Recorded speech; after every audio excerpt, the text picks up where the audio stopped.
parle. Chaque jour, Charles et Carole vous présentent la leçon de l'école du sabbat.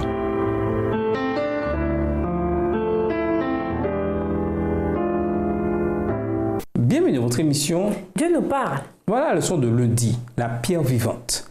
Lisons 1 Pierre 2, les versets 4 à 8. Voir également Ésaïe 28, verset 16, Somme 118, verset 22, Ésaïe 8, versets 14 et 15. De quelle vérité cruciale Pierre parle-t-il ici? Que nous dit-il sur la réponse que nous devons donner à Jésus? 1 Pierre 2, les versets 4 à 8.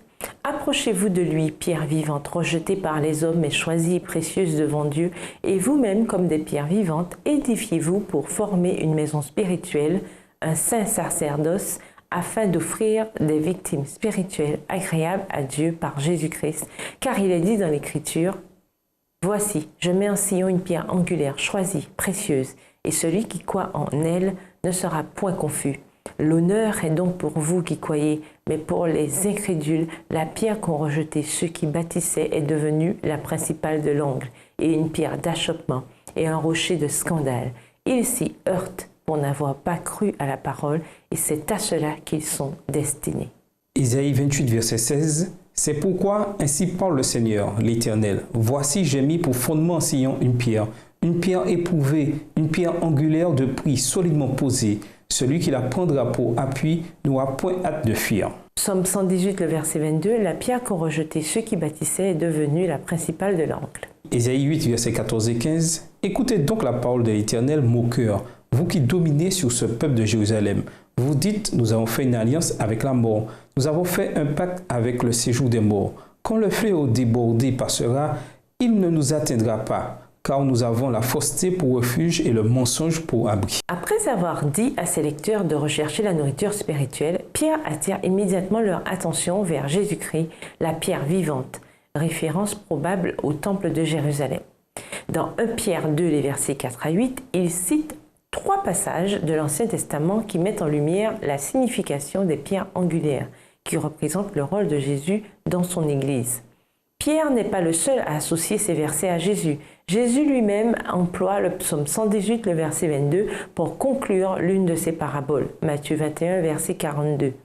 Pierre fait de même dans Acte 4, le verset 11, dans son discours aux chefs juifs. Et Paul cite Ésaïe 28, le verset 16, dans Romains 9, le verset 33. Là où Pierre veut en venir, c'est que même si Jésus a été rejeté et crucifié, Dieu l'a choisi pour devenir la pierre angulaire de sa maison spirituelle. Les chrétiens sont donc des pierres vivantes intégrées dans cette maison spirituelle. En employant le vocabulaire de la pierre angulaire et des briques, Pierre présente une image de l'Église. L'Église est fondée sur Jésus, mais elle est composée de ceux qui le suivent.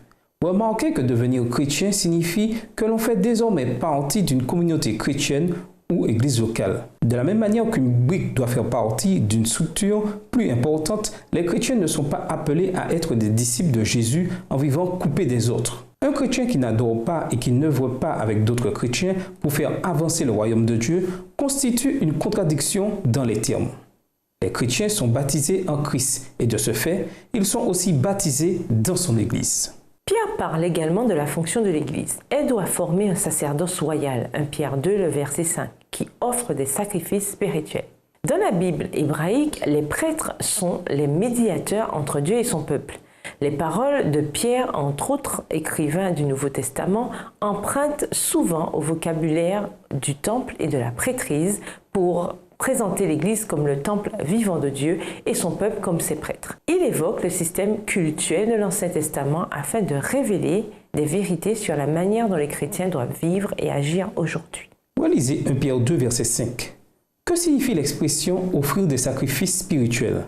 Comment les chrétiens, en tant que communauté d'adorateurs, offrent-ils des sacrifices spirituels ? Et nous vous laissons avec la question du jour.